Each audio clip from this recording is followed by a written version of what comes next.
Hey Clean Hands fans! Recently, I visited Walt Disney World's Magic Kingdom in Orlando, and I washed my hands in all 15 of the men's restrooms at Disney World. Yes, I actually washed my hands in every single one of them. Now, you might be wondering, why would anyone do that? And the answer is simple. Disney bills itself as the happiest place on earth, and when I visited Disney World about 15 years ago with my family, I remember how clean and consistent everything felt. So I thought, if any place in the world is getting public hand washing right, it should be Disney, especially at a park that serves around 50,000 people a day. If touch-free hand washing can work anywhere at scale, this would be the place to see it in action. So I started before I even entered the park. At the Ticket and Transit Center, I checked out the restroom to see how Disney would set the tone.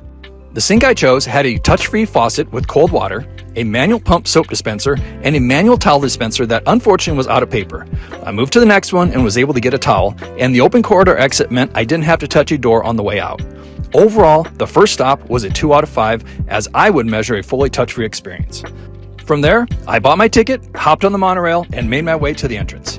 Ironically, while riding the monorail, I listened to a mother with a toddler in a stroller tell the people she was with that she was concerned that her child would be touching everything in the park, and she was concerned about bringing a sickness home with her.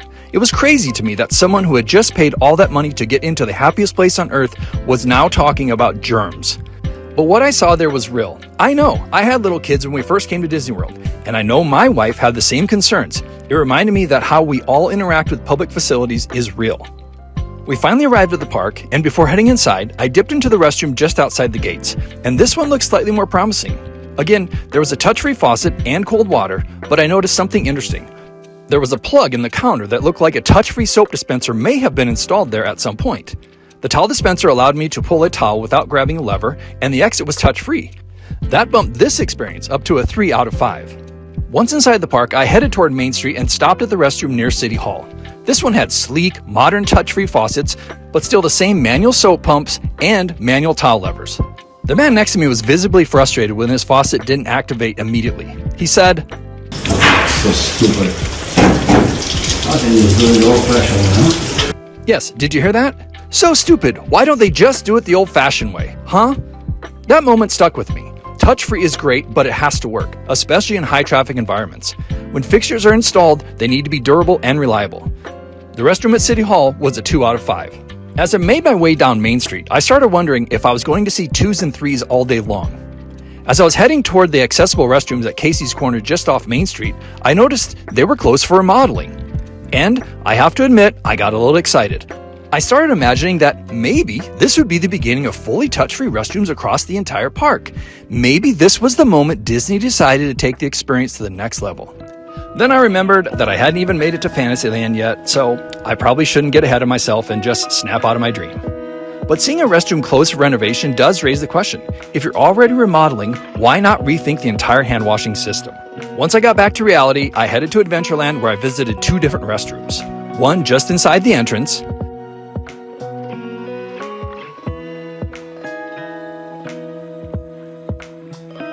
and another near the Pirates of the Caribbean.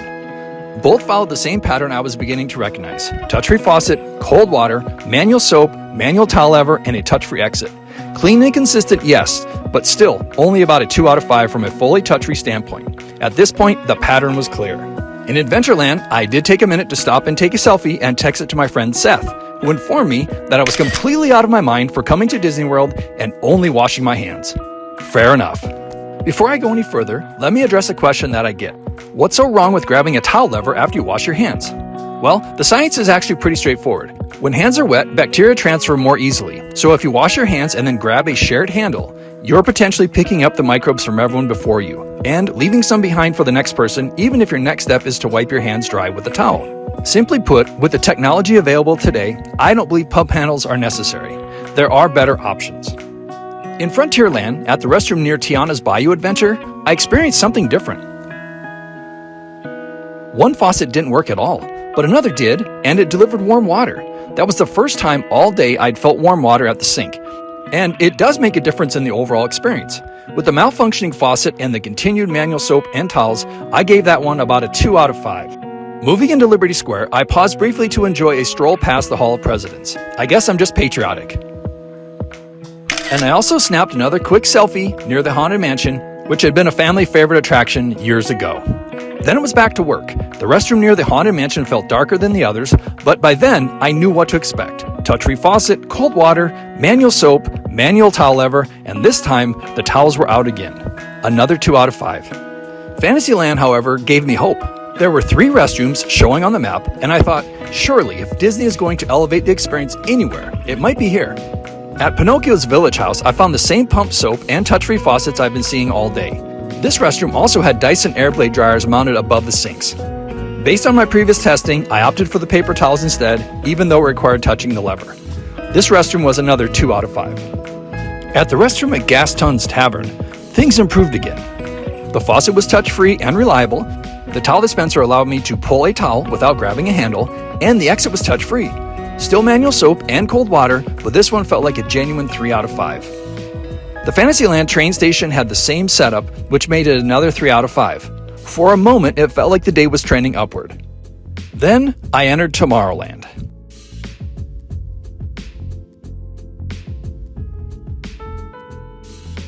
The first restroom I checked out felt more like yesterday than tomorrow. We were back to the manual towel levers and slid back to a 2 out of 5. At the Tron area, the faucets looked newer and more modern, visually fitting the futuristic theme, but the soap and towel systems were the same as everywhere else. Dyson Airblades were mounted above the sinks again, but manual towels were still available. Although futuristic, the Tron restroom was another 2 out of 5. My final Tomorrowland stop was Space Mountain and followed the same pattern. Clean, consistent, but not fully touch-free, another 2 out of 5.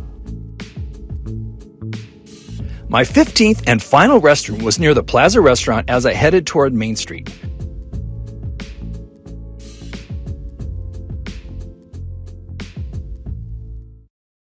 I was still holding out hope, but it was essentially the same configuration I had seen throughout the day. Touch-free faucets and exits were consistent across the park, which is a real positive, but manual soap, mostly cold water, and manual towel levers remained the standard. That final stop was another 2 out of 5. As I headed to the exit, I reflected on the overall experience. Disney does an excellent job maintaining clean facilities and a clean park. The consistency is impressive. The widespread use of touch-free faucets and open corridor exits shows that hygiene has been considered. But 3 pieces are still missing: touch-free soap, consistent warm water, and a universally hygienic way to dry hands without touching shared hardware.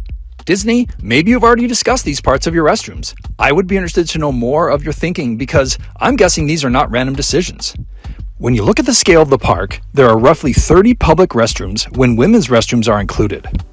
With what I estimate as an average of 12 sinks per restroom, some rough math suggests that upgrading to fully touch-free soap, warm water, and improved towel systems, including all labor and materials, might cost somewhere around $2.5 million.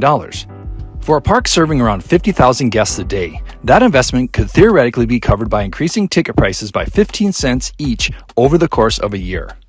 And even if my math shoots low, what would the ticket increase need to be per customer to get fully touch-free hand washing in restrooms at Disney World? So the question becomes less about whether it's possible and more about whether it's worth it. Again, Disney, are these improvements to your hand washing facilities worth it for your guests when visiting the happiest place on earth?